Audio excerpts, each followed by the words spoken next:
అర్జునుడు ధర్మరాజుతో కృష్ణ నిర్యాణం గురించి ఇంకా ఈ విధంగా అంటున్నాడు.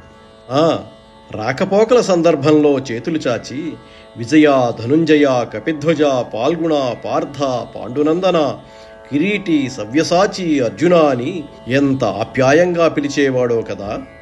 అప్పుడప్పుడు తనకు అంతఃపుర కాంతలతో ప్రణయకలహం సంభవించినప్పుడు వారి పొలయకులు తీర్చటం కోసం నన్ను బ్రతిమాలి వారి ఇండ్లకు పంపే వారి జాక్షుని ఈ విధంగా విస్మరించగలం ప్రభువు? తాను చనువుగా నా చెంత చేరి నా ఒడిలో కూర్చుని నిత్యము తన ప్రియురాళ్లకు తనకు మధ్య జరిగే రహస్య సంభాషణలన్నీ పూసగృచ్చినట్టు మెల్లగా నా చెవిలో చెప్పేవాడు.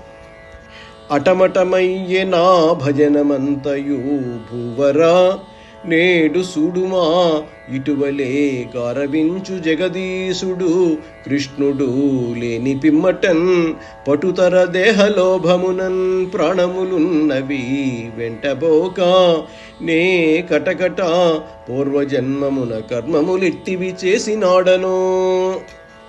నేను చేసిన సేవలన్నీ వ్యర్థమైపోయాయి. ఈ విధంగా ఆప్యాయంగా ఆదరించే శ్రీకృష్ణుడు ఈ లోకం నుంచి వెళ్ళిపోయిన తరువాత కూడా నా ప్రాణాలు ఆయన వెంట పోకుండా ఈ దేహాన్ని అంటిపెట్టుకుని ఉన్నాయి. అయ్యయ్యో, పూర్వజన్మలో ఎట్టి పాపకృత్యాలకు ఒడిగట్టానో కదా.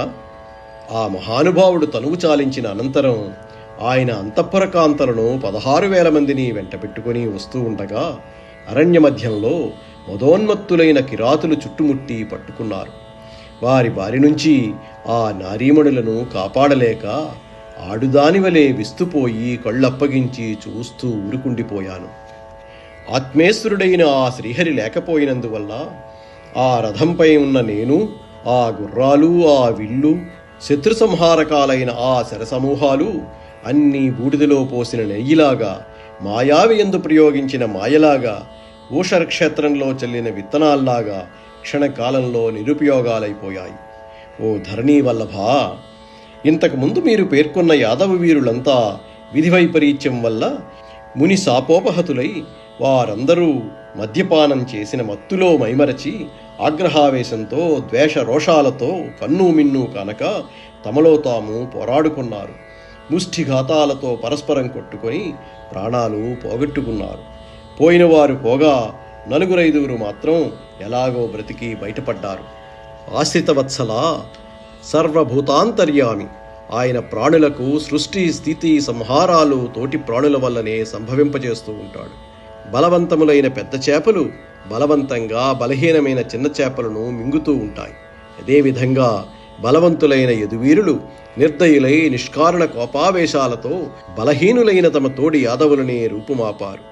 ఓ పృథివీనాథ, బలవంతులైన వారికి బలహీనులైన వారికి నడుమ పగలు కల్పించి పరస్పర సంహారం చేయించి ఈ భూభారాన్ని తీర్చి అచ్యుతుడు, అప్రమేయుడు, అఖిలేశ్వరుడు అయిన ఆ శ్రీకృష్ణుడు వచ్చిన కార్యం పూర్తి చేసుకుని నిబ్బరంగా నిశ్చలంగా వెళ్ళిపోయాడు.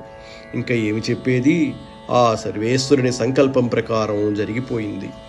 ఈ విధంగా అర్జునుడు కృష్ణ నిర్యాణం గురించి అన్నకు చెప్పి దేశకాలాలను అనుసరించేవి, మానసిక సంతాపాన్ని శమింపజేసేవి అయిన వాసుదేవుని వాక్కులు స్మరించుకొని పరమేశ్వరాయత్తమైన చిత్తంతో మౌనం వహించాడు. శంతత గోవింద చరణారవింద సంస్మరణ చేత స్వచ్ఛమైన బుద్ధి గలవాడై శోకాన్ని విసర్జించాడు. నిరంతర ధ్యానరూపమైన భక్తి విశేషంతో కామక్రోధాదులను జయించాడు. పూర్వం కురుక్షేత్రంలో కౌరవ పాండవ సేనామధ్యంలో భగవానుడైన వాసుదేవుడు తనకు బోధించిన గీతావాక్యాలు మననం చేసుకున్నాడు. కాలానుగుణంగా కర్మలను అనుభవించడం చేత మరుగుపడిన గీతా విజ్ఞానాన్ని మళ్లీ అందుకున్నాడు. అర్జునుడు కార్యకారణ భావాన్ని అనుసరించి శోకానికి అహంకార మమకారాలతో కూడిన ద్వైత భ్రాంతి కారణమని, అద్వైత భ్రాంతికి శరీరం కారణమని, ఆ శరీరానికి లింగం కారణమని, ఆ లింగానికి గుణాలు కారణమని, ఆ గుణాలకు ప్రకృతి కారణమని గ్రహించాడు. అహం బ్రహ్మాస్మి అనే జ్ఞానంతో ప్రకృతి విలీనమైపోతుందని, ప్రకృతి నశించిపోవటమే గుణరాహిత్యమని, గుణరాహిత్యమే లింగ శరీర వినాశనమని, లింగ శరీర వినాశమే జన్మరాహిత్యమని తెలుసుకున్నాడు. ప్రకృతిని పరిత్యజించిన పురుషుడు తిరిగి స్థూల శరీరాన్ని పొందక బ్రహ్మైక్యాన్ని పొందుతాడని నిశ్చయించుకొని అర్జునుడు విరక్తుడైనాడు. ధర్మరాజు భగవంతుడైన శ్రీకృష్ణుని అవతార సమాప్తిని, యాదవుల వినాశనాన్ని విని నారదుని ప్రబోధవాక్కులు తలంచుకొని అచంచల హృదయుడై పుణ్యలోక ప్రాప్తికై ప్రయత్నించసాగాడు.